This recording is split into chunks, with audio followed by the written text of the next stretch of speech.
Ok, ngày nay គ្រូយកគណិតវិទ្យាថ្នាក់ទី9យកមកបរៀនអញ្ចឹងយើងសិក្សាលំហាត់ពីងាយណាសិក្សាពីងាយទៅលំបាកអញ្ចឹងគ្រូដាក់ផ្នែកងាយដែរកុំឲ្យយើងពិបាកយើងចេះពីអាងាយហ្នឹងហើយទើបចេះពីលំហាត់លំបាកអញ្ចឹងតើទៅចេះអាងាយសិនបានអាលំបាកយើងឈានទៅការគណនាចាំគ្រូដាក់រូបមន្តក្រោយអានេះគ្រូឲ្យដាក់លំហាត់តែម្ដងគណនាផលគុណនៃរ៉ាឌីកាល់ខាងក្រោមកឬការ៉េនៃ2គុណឬការ៉េនៃ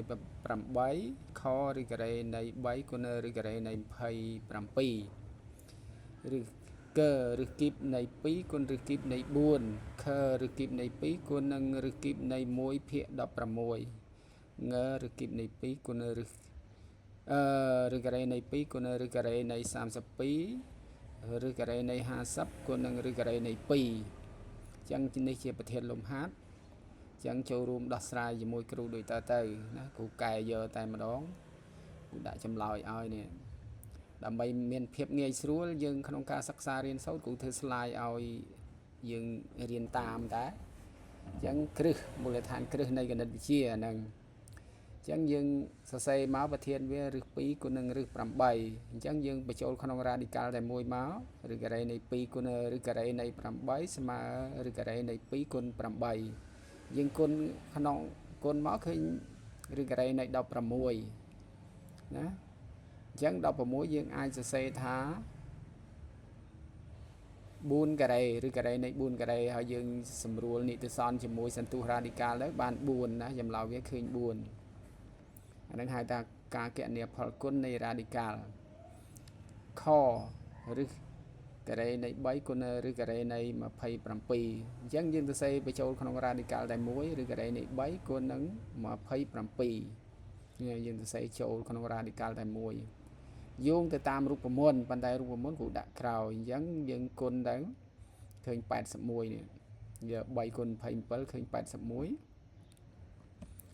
យើងបានឬការ៉េមកនេះ81យើងអាចសរសេរថា9ការ៉េណាបើយើងចែកបំបែកជាផលគុណកតាវា9ការ៉េអញ្ចឹងយើងកាត់សន្ទុះរ៉ាឌីកាល់ជាមួយនិតិសនទៅចម្លើយវា9កឬគីបនៃ2គុណឬគីបនៃ4អញ្ចឹងយើងបញ្ចូលក្នុងរ៉ាឌីកាល់តែមួយឬគីបនៃ2គុណនឹង4នេះឃើញទេបានឬគីបនៃ8អានេះយើងគុណមកនេះគុណធម្មតាមកបានឬគីបនៃ8អញ្ចឹងយើងអាចសរសេរថា8មក2គីបនេះអញ្ចឹងយើងសរសេរថាឬគីបនៃ2គីបសម្រួលនិតិសននិងសន្ទុះរ៉ាឌីកាល់មកបាន2ជាចម្លើយ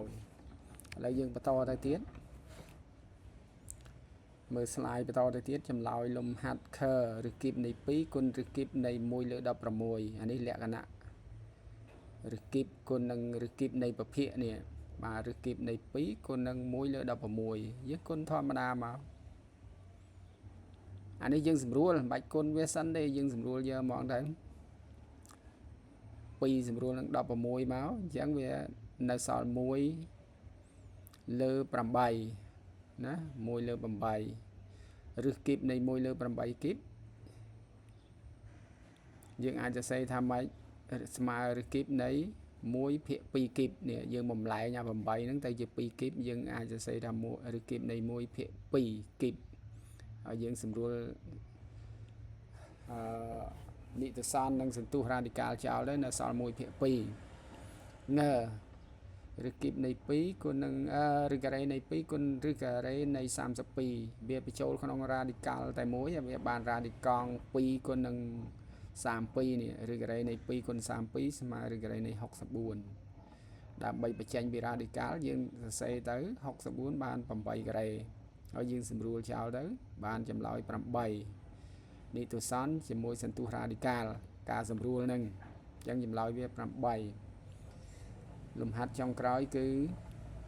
ឬការ៉េ50គុណនឹងឬការ៉េនៃ2ស្មើឬការ៉េនៃ50គុណនឹង2គុណទៅបាន100នេះឬការ៉េនៃ100